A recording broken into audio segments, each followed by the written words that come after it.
Go back to Thailand. Can somebody take me back to Thailand? Well, we can talk to God and he can take you. Yeah. It's not my wife's from Thailand. Ah. So I just brought her over about a year and a half ago. Oh, cool. No, one of our supervisors, we have like, I think a J1. Yeah, because it seems like you'll have a lot of people here from Thailand. Thailand, Ecuador, Dominican Republic.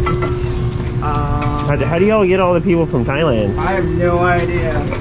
All I know is that I don't get to be roommates. Yes, when we're going into the maintenance bay, for the taller folks, watch your head because since this is an inverted coaster, the maintenance bay is really low lying, so the trains are at a human height. I think you're talking to me because I look like I'm the tallest one here. No, actually, I watch my head, so everybody watches. Yeah. So, before we go into the maintenance bay, I'm gonna ask you guys what you think this is right in front of you right here. Any clue? It is for water. It is for I water. was gonna say water. So, but what do you think that water's for? The script? Yes, that's exactly what this is for. So The this, log flume. I just Yep. yeah, that's the Log Flume was an opening day attraction when this park opened, so it's been here long before this coaster was.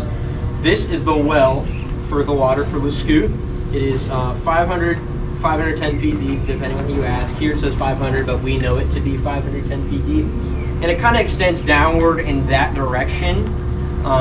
So if you look behind you at the lift hill for Alpengeist, the manufacturer for this ride is the same manufacturer for Griffin, for example, which is B&M. They like to do they have a very signature style of supports that they do for these rides. It's kind of like an A-frame, like a big steel tube. But if you look at the lift hill for Alpengeist, it is not the same as the rest of the supports look. That is because of this well.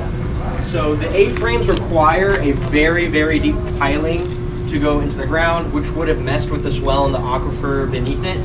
So they decided to do this X-frame type structure instead, which requires a shallower foundation. It turned out really good for us because we were theming this ride to a ski lift.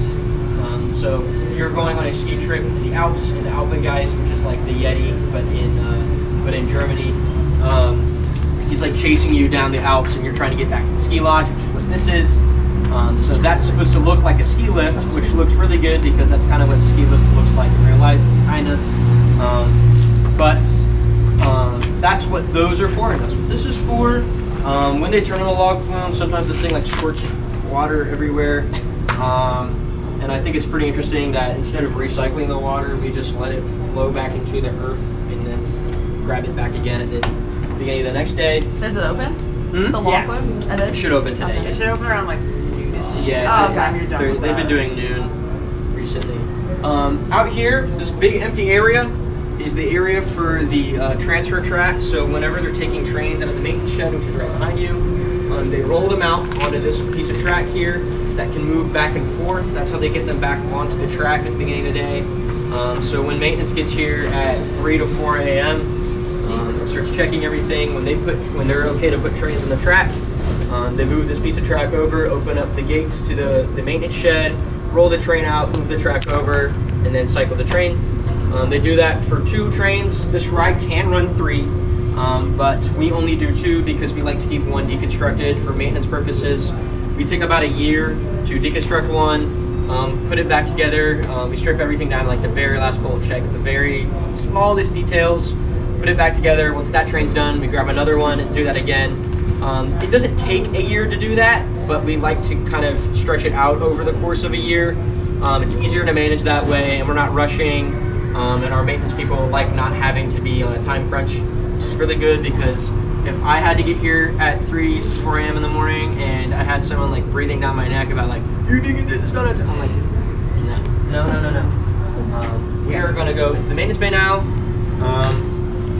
Please, again, watch your head. You already locked the door. Yeah, I checked the door and I was like, hey, it's open. So you guys can follow Kenneth. The only rider we actually care about how quickly you fix those cars is DarKoaster. That's because there's only 2. And probably Tempesto and Grover.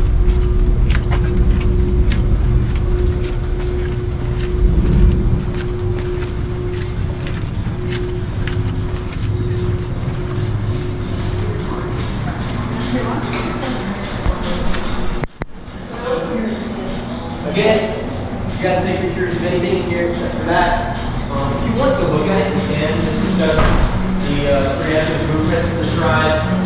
So you can kind of see the track layout and darker lines here. Before this ride, or when this ride was built, Le Mans was where Griffin is now instead of Griffin being here. So they have that on here as well as the log flume. So that's what this is right here. It just shows all of the buildings surrounding it. It just gives you a relative overview of what the ride is and where it is. When we're at our ride, we like to talk a lot about wheels. So Jane was talking about how they haven't replaced the guide wheels, or haven't got new guide wheels for DarKoaster since the ride opened, which is, it's kind of ancient at this point. Behind you, you can see all of the wheels that Alpengeist has at their disposal. So these large wheels over here are the road wheels. Those are the ones that ride on top of the track. The medium to smaller ones are the guide and upstop wheels. Those keep it from coming off the track like those upside down and around turns. You can see, okay, so these tags right here, this one says best if used after. So it's kind of like the opposite of what your food in your fridge would say. So your food that you get at the grocery store says best if used by because it'll expire. They have to wait a certain amount of time before using them because when they retread them, when they put this new polyurethane coating on top of the metal hub, sometimes it takes a while for it to actually set and cure. So that's what that time limit is there for. They've had those for ages, so they're good to go whenever they need to use them. But whenever they retread a wheel, they have to put it on a lathe, get all the polyurethane off, and it takes a little bit of metal off as well, which is why you can only retread a wheel about 5 times. It's kind of like the rule of thumb for them, because if you start to take away more material, they get weaker and weaker and weaker, which is why when we go over to Griffin, I'll show you guys another one of Griffin's road wheels. They put punches onto the wheels. If it has more than 5 punches, it can't be used anymore. But anything below that, it kind of helps them know if they can use that wheel, if they can retread it, if they should throw it away, or whatever they should do. Kind of along with that, right here we have some guide wheels from the Loch Ness Monster. So when the Loch Ness Monster was built, they didn't really know that you had to put kind of like a concavity into the wheels to kind of make them a little more efficient. They just had it like this. That's just the technology they had at their disposal. They use a very, very scientific method to check if these wheels have enough tread on them. And they use this precise machined piece of plastic. So this has enough tread because it can't fit around it. You can shove it on and it won't come out. So this wheel is good to use. This one is not, because it goes on really easy. So this one's been worn down. If you guys want to look at this, you can hold on to them. Not super heavy. We have a lot of the Loch Ness stuff here because they moved it over when they were doing all the refurbishment for that a year or 2 ago. We'll get started. Anyway, this is kind of like a skeleton view of the wheel. Same one? That one is a brand new wheel. That's a good one. That's a So this is another Loch Ness wheel, or actually no, this one's from here. These two are Loch Ness wheels as well. But this kind of shows you what the structure is like. It's a journal bearing, not a ball bearing in there, so they have to keep them oiled properly. But you can kind of see how if you use it too early, the polyurethane cracks if it's not done properly. So that's why they gave this one to us, because it was a faulty wheel when it got delivered. That one is a big fat wheel. No, it isn't. I got that fact checked actually. Yeah. So these are both original Aerodynamics Loch Ness Monster wheels. So these are pretty special because they still have the Aero logo on here and serial number on there. So these are original wheels. But this one, you can kind of see how it hasn't been used at all. So they haven't punched anything yet next to its serial number. But you guys can hold on to this one if you want, just kind of see how it feels. I'll take these back. That's cool. But we like to talk about wheels here. Y'all can start with this one and say that it's the same thing.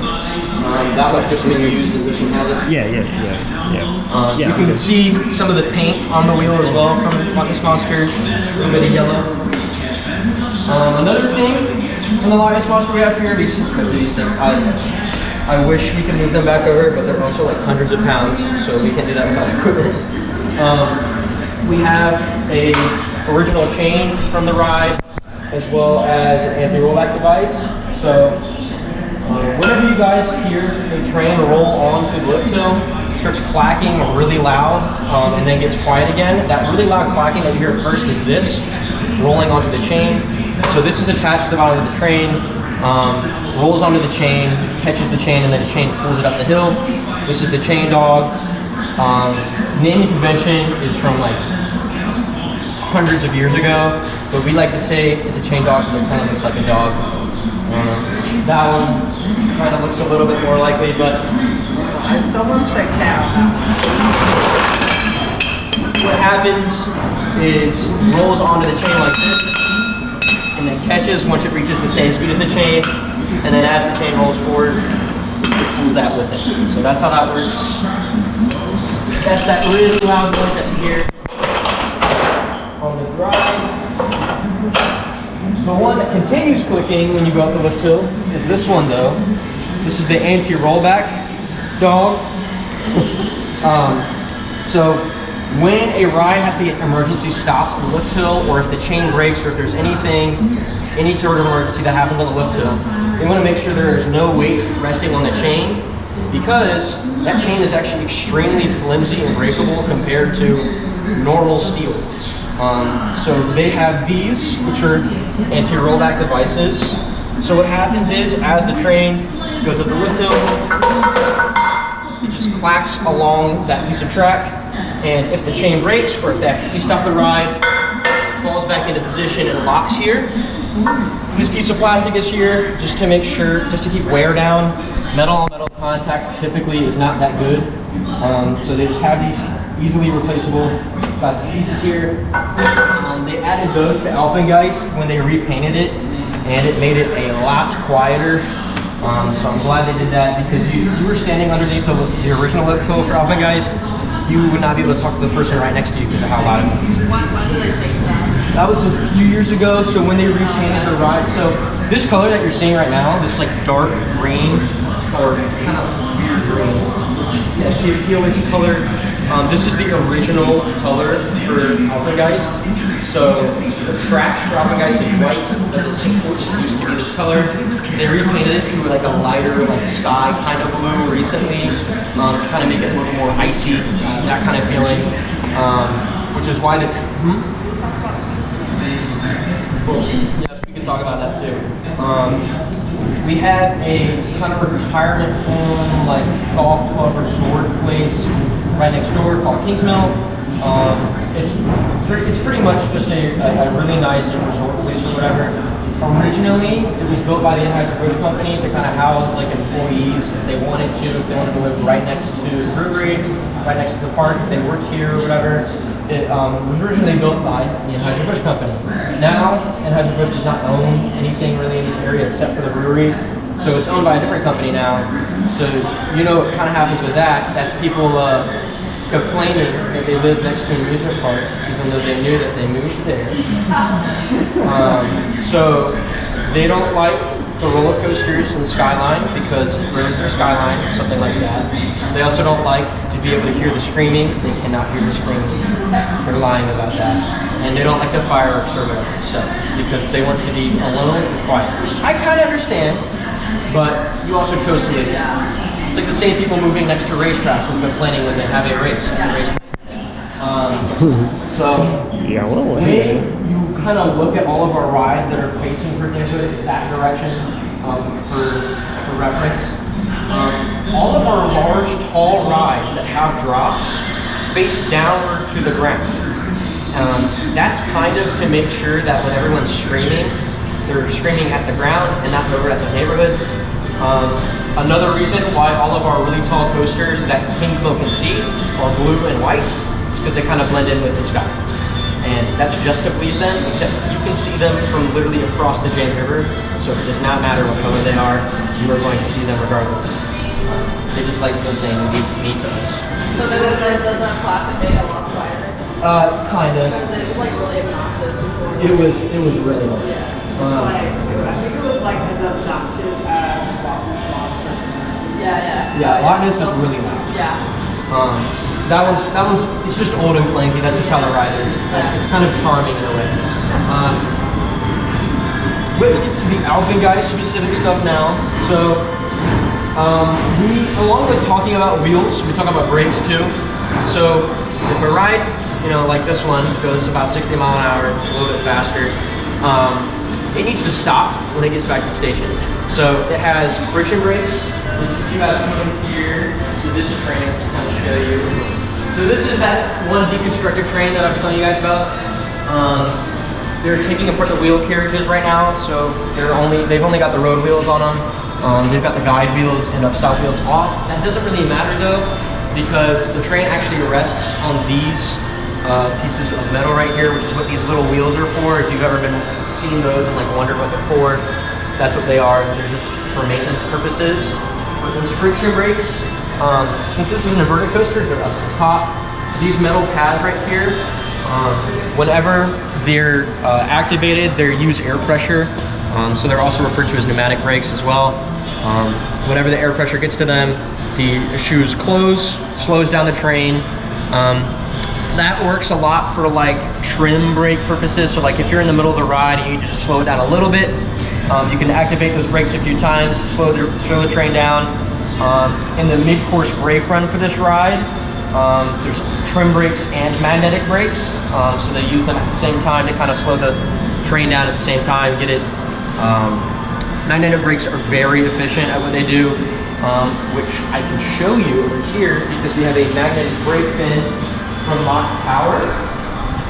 So, whenever I do tours with kids here, I like to just, get them all calm down for a second. I like to ask, who's the strongest kid here? And, kids love showing off how strong they are or how much better they are than their best friend or something. So I asked them how strong they are, and then I asked them to come up here and try and move this brake fin through this magnet. This is just metal. So this is just a normal metal fin right here. These two black things right here are just rare earth magnets. There's no electricity here. So on an LSM coaster, they would use electricity through electromagnets to slow trains down. This one is just rare earth magnets. So this just uses eddy currents. No electricity at all.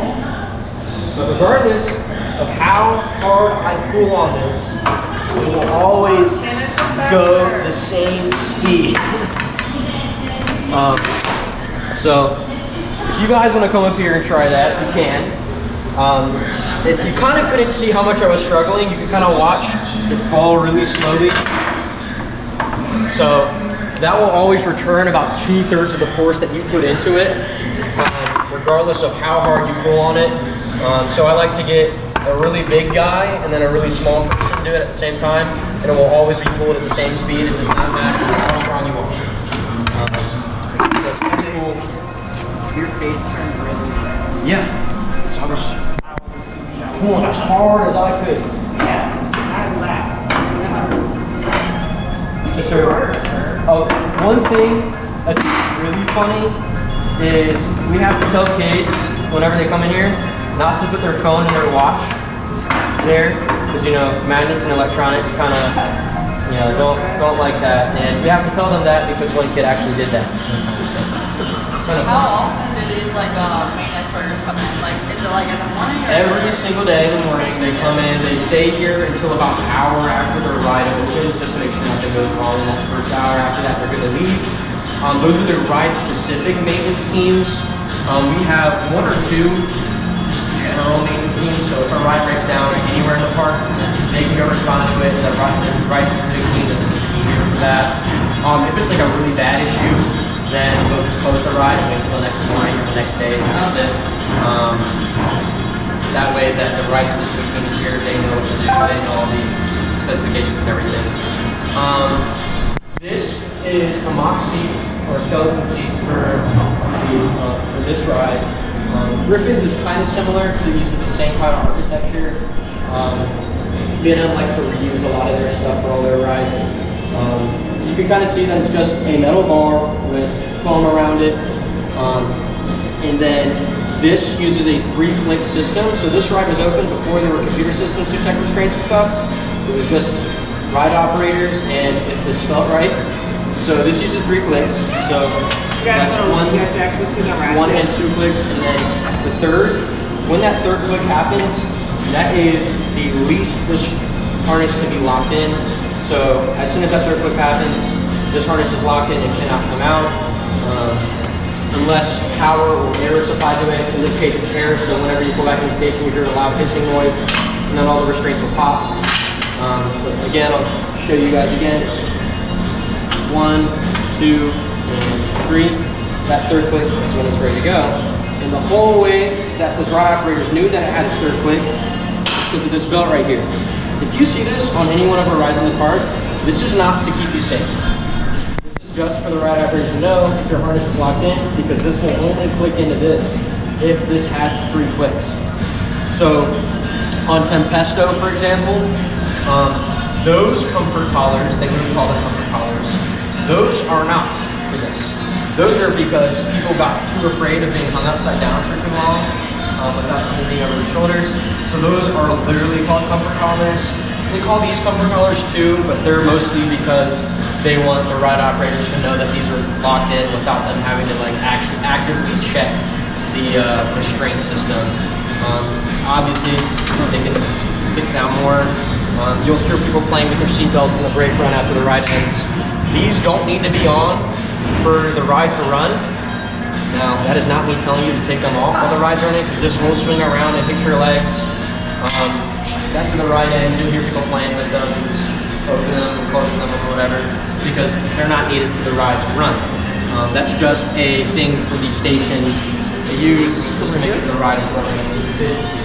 This ride is notorious for having kind of bad operations because it has the most people on the train at once. So they have to check 8 ton of seats. I think this one is 36 to 40 depending on how many trains they run one day. Sometimes it goes a row for quick queue guests. Sometimes they leave it open for everyone to ride. But when you have that many people, that's a lot of restraints for only 2 ride operators to check. So you kind of slow down a lot. But if the ride operator can look at the sensor system or just look at the seatbelt, whether your restraints checked, they won't need to like actively go over to you and be like, are you okay? Do you feel good? Is this all the way down? On the 5th and 4th rows on this ride and a lot of other B&Ms, they have larger guest seats as well. That one also has a 3-click system, but it's about 2 relative to this one. That was just a modified seat for them to be able to accommodate larger guests. That one has 2 seat belts. It's the same exact thing. The 2 seat belts is just there for them to know which seat is that larger guest. Do you guys have any other questions about anything that we see in here? If you guys wanted, you guys can see the 3 ratchets right here. Yeah, you can actually, we have a glass panel here that you can look through into the it's pretty cool. seat system. So if you look at the top,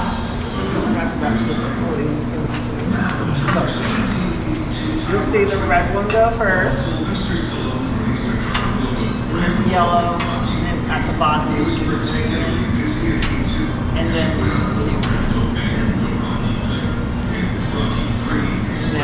all those.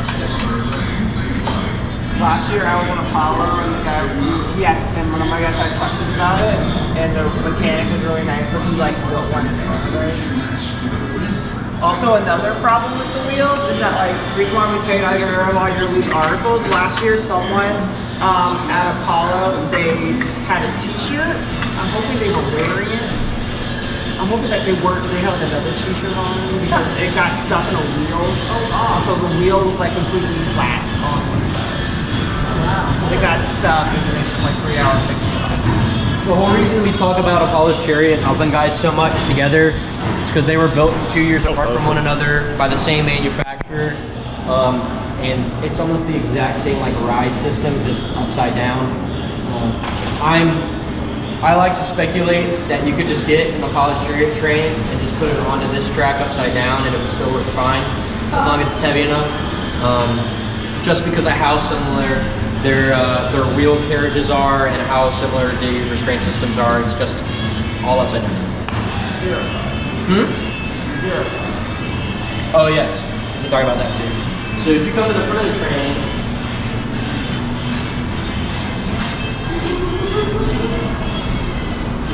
so this up front, this is what we call the zero car. This adds extra weight for the train to be able to complete the course. This train is already the heaviest one we have. What is it, 9 tons? Ooh. I think it's about 8 to 9 tons all together. So we don't really know how much it needs, this zero car, but B&M recommended that we have it, so we have it here. We have a few other rides in the park that have zero cars. Invader has a zero car sometimes, depending on what they want to do with that. Apollo's Chariot has a zero car on the very front. Loch Ness has a zero car on the back. That one isn't really for weight. That one's mostly so the ride operators can cross between certain sides of the stations without having to step over people. It's just a movable walkway. I saw that yesterday. We'll show you guys that when we get over there. But it kind of looks like seats can fit up here, but that's not really what it's for. Seats are only from this car all the way back. If you guys don't have any questions, that's all I have for you guys inside. So they take them to, we have a bunch of like warehouses outside of the park. So they'll take the seats and everything that they're not actively working on and put them out there for storage. Specifically this ride because it doesn't have much like random storage elsewhere. The wheel carriage covers, those are actually right out back. I can't go back there, but that's where they put them. But like it's not like Verbolten in the way that they just have a bunch of extra space and can just put things at the ride location. They've got to take things away. But I do want to show you guys something about the wheel carriage. So we'll go outside and wait for them to cycle the train.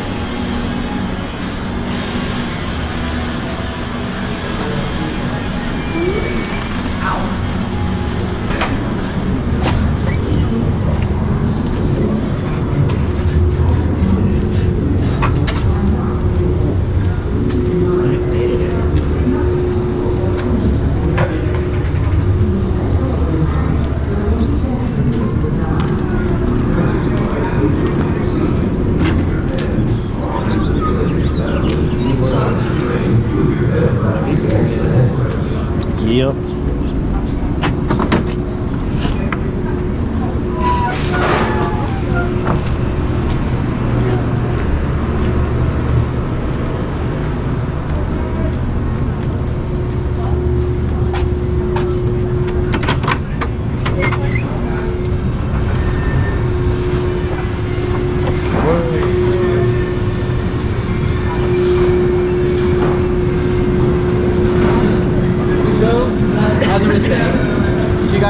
Closely at the wheel carriage covers, you can kind of notice. Hey guys. Yeah. Pulling up. Yeah, we might. They are. Good morning. How we doing? Good, how are you? Doing well. How many we got? Six. All right. Y'all can pick wherever you want to go. Y'all are gonna let y'all have. Please, while y'all wait. All right, camera card. Fantastic. Looks good. All right, so bags, no hats, all that stuff. Glasses, if you want to wear them, you can wear them on your face like this. Wear them on your head like that. They're definitely gonna fly. And lanyards, if you can tuck them in your shirt. That's all I got. I'll board you all on the next train. All right. You're very welcome. Yeah. You know, I was gonna get the big bad wolf horn, but I was like, what do I look like working at Alpengeist with the big bad wolf? No. Alpengeist is not even in Area 3. Yeah, we're Area 2 ride.